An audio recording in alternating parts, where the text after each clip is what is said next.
What's up, guys? This is Coach Grant with First Down Training, and today we're going to be talking about 5 tips to be a more successful wide receiver. Let's get started.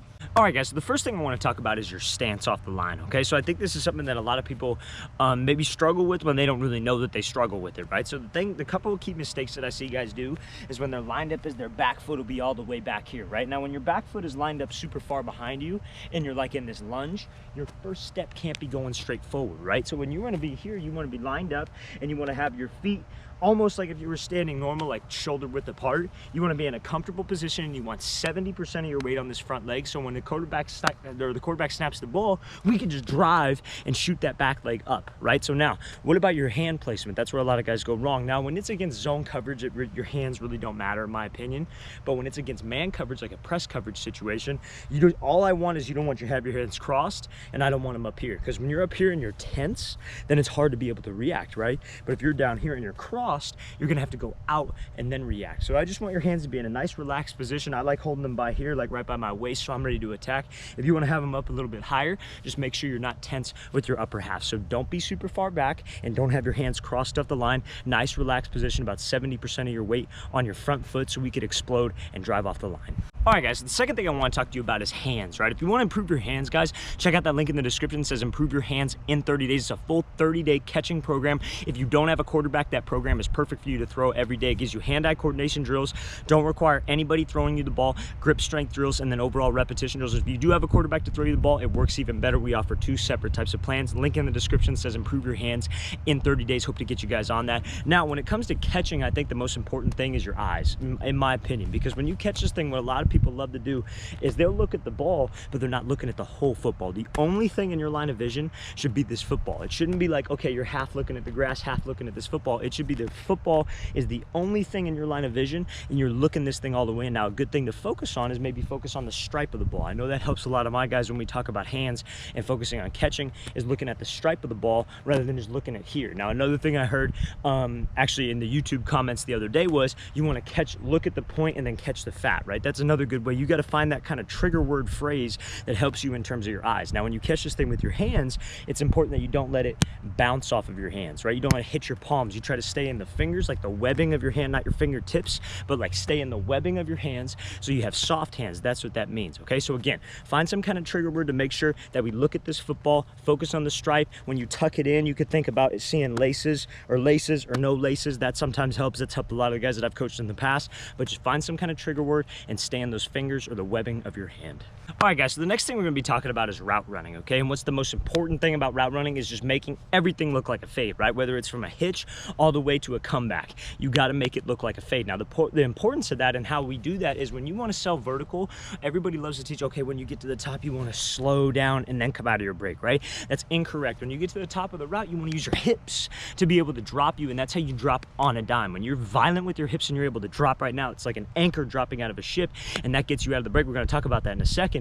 But number one is how we get to that point is we got to sell vertical. So you sell vertical with speed, eyes, and making it all with body language, okay? So speed, you should be keeping the same speed as you get off the line. Like let's say it's a zone coverage situation, you should be driving out all the way until you get to that break point at full speed.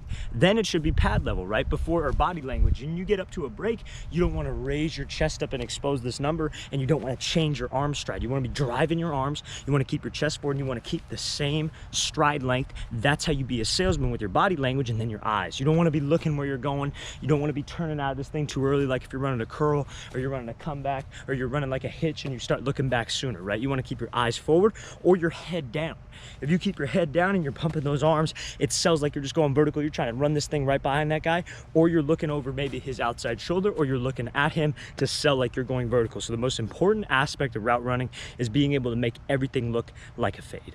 All right, guys, so the next thing I want to talk about is your acceleration out of breaks, okay? So like we talked about briefly, you want to sell vertical, but then when you get into the break, right, like let's say it's a 45, like a curl or a comeback, you want your hips to drop, but the main thing is off any cut, you got to be able to accelerate out of the break, right? Because you got to widen the gap from the DB. So when you get into this break here and you drop your hips and you snap down, right? We've talked about this technique before if you've been following this page.